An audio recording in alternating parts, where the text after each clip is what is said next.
we know that the brains of musicians, trained musicians, look different to the brains of non-trained musicians. So we wanted to start with a group who were all musically naive, if that makes sense, because then they have unpracticed brains, but also because Peter and Philip and Joseph, who run our fabulous group facilitators, so that the group starts on a similar level of skill. Because you don't want to be playing the piano and the person next to you is really brilliant, right? I don't want to be in a class with Neal, okay? Because that's bad. Yeah, it's kind of like MasterChef, right? It's got to be home cooks, not professionals. Yeah, that's right. And I think what's happening, which is special to this particular program, is that the participants in it are having MRI scans beforehand, and also some psychological testing and questionnaires and things like that.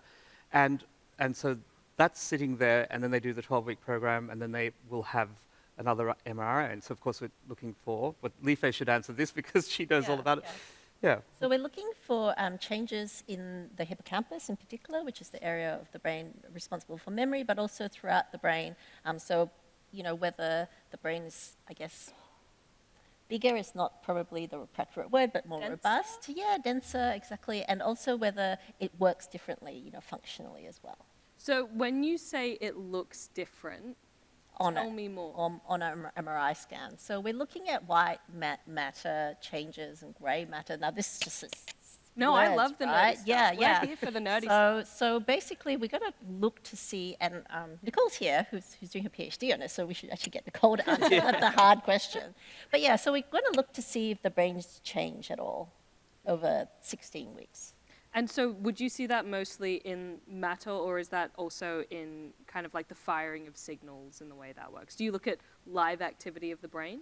Both, yeah, both, yeah.